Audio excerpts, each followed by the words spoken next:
what happened to my sense? Misplaced compassion. On the spiritual path, saints are very compassionate. Gurus are just brutal. Okay, somebody else is like that, why not me? What about me? If things come to you before you're ready for it, it will not be a blessing. If the best things happen to you before you're ready for it, you will not be able to handle it. It will not be a blessing. Your business on the spiritual path is just to keep yourself receptive. You will only let those things that need to happen, happen, and ultimately it'll pay.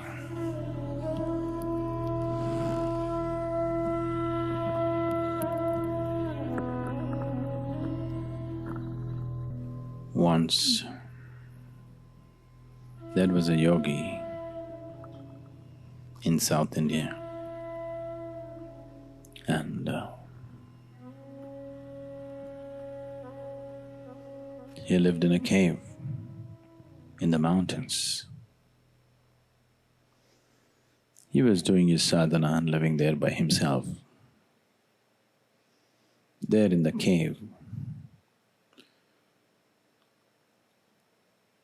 a rat also made its home. The yogi noticed his companion, made little space for him, and also started feeding him. The rat grew fat on the food that the yogi was giving. And one day, the rat just went out, and a cat saw food in rat, the yogi's food, and went after him. Because he had grown fat on the food that was being thrown at him, he couldn't really handle his own survival by escaping. So he ran into yogi's lap, fell into yogi's lap and cried, "This cat is going to kill me." The yogi held the rat and chased away the cat. Then he thought, this rat is going to have problems like this now that the cat has seen a fat rat. It is going to prowl around and wait. So, for its safety, yogi told the rat, "Say, I will make you into a cat so that you will be safe." So he made the rat into a cat and fed the cat. The cat grew fat. And one day the cat went out.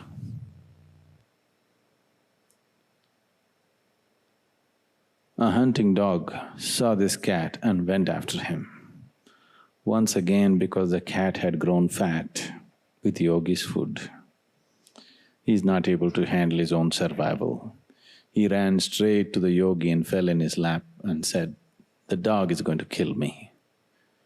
The yogi held the cat and chased away the dog, then decided to, said, for its safety, the best thing is, it becomes a big dog. So he made the cat into a big dog. The dog, also he fed the dog. The dog grew fat and went out one day. A tiger saw this fat dog and went after him. The dog came running and fell in yogi's lap and again said, "The tiger is going to kill me."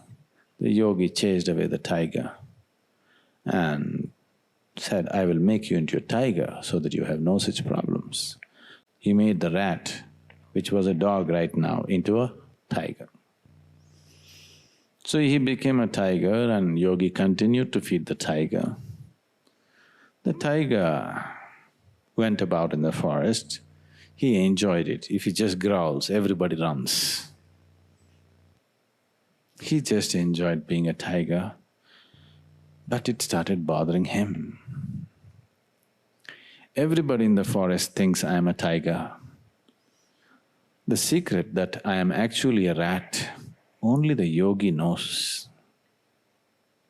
If I eat him up, if I kill him and eat him, nobody will know that I am a rat.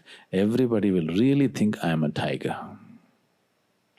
He got this idea. So he approached the yogi. The yogi saw the intention of the tiger. He saw, oh, I gave him things that he's not ready for, and made him once again into a rat.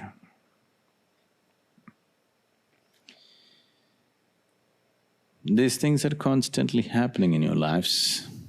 Always people are asking, okay, somebody else is like that, why not me? What about me? If things come to you before you're ready for it, it will not be a blessing. Best things I'm talking about.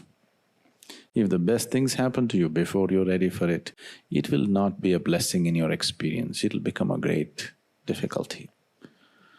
You will not be able to handle it. Whether it is material well-being or spiritual well-being or great experiences or whatever, unless you evolve yourself into a certain stage, it will anyway happen. Your business on the spiritual path is just to keep yourself receptive, not expect or demand as to what should happen. I am not that kind of yogi.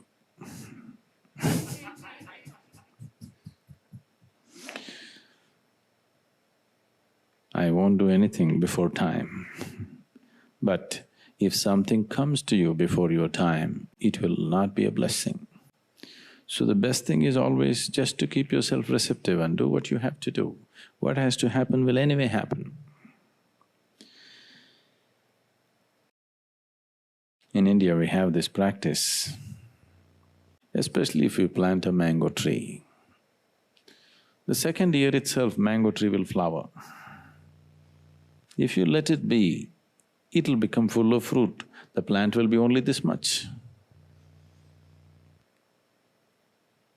By end of January, February, it'll be full of flower. If you let it be, lot of fruit will come. If you do that, if you allow the fruit to come, the plant will be ruined. It will not grow properly. So the second year when the mango flower comes, we pluck off all the flowers, we won't let it fruit. Next year mango flower comes, we'll pluck off everything. Only fourth, fifth year we will allow it to happen. That too, fourth year we will pluck off half of it and leave half. After fifth year we will let it fruit. If you let it fruit in the second year itself, that tree will never grow to its full size. Any number of wild trees, mango trees you see, they never grew to full size because nobody did this plucking job. It's destructive at that point, but that's needed. Otherwise, what needs to happen will not happen.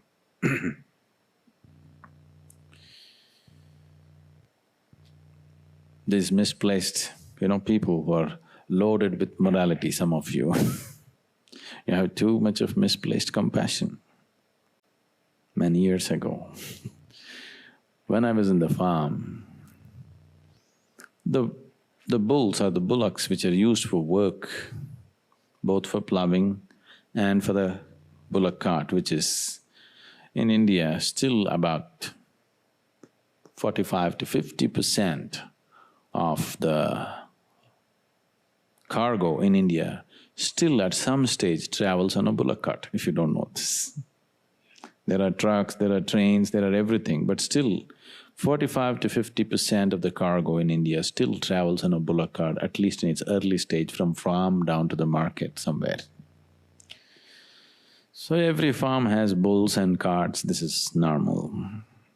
So I had these two bulls, and if you treat them well and if you take care of them, they really are good, They act like your friends and they're very responsive. You can have a certain kind of rapport and relationship with them. Like people have very close and dear relationships with dogs. Similarly, people have very close relationships with cows and bulls. So these two bulls are good and they're handsome young men. So, periodically you have to do like you have the horseshoe for the horses.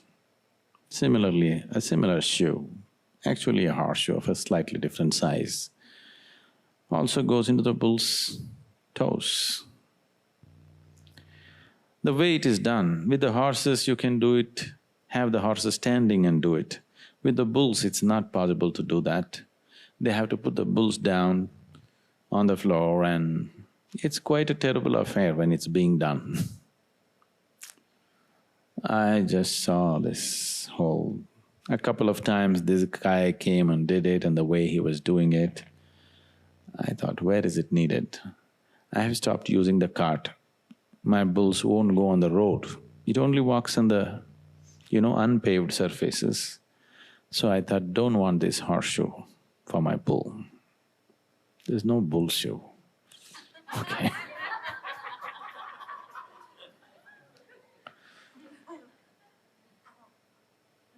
Because they looked so sad and painful when they were put down and they're being nailed. Looked like crucifixion. So, this particular shoe wore out and I refused to the thing.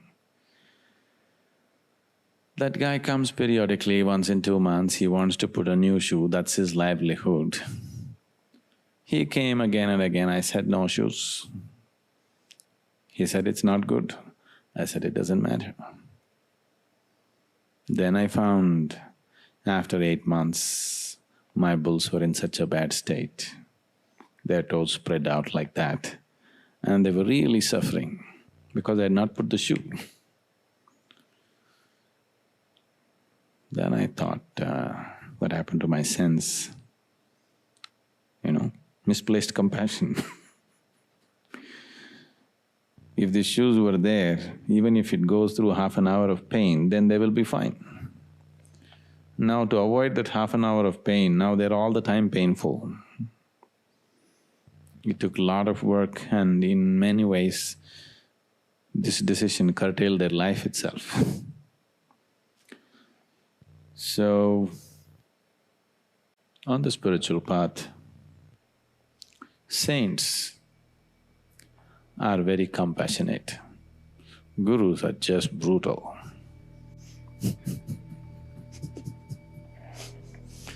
Saints just bless and say, let everything happen to you, or let the best happen to you. A guru is brutal. He will only let those things that need to happen, happen. Rest of it, he won't let it happen. And ultimately it'll pay. Ultimately it'll definitely pay. So those of you who are wondering and struggling, comparing yourself to somebody else, that's not how it is.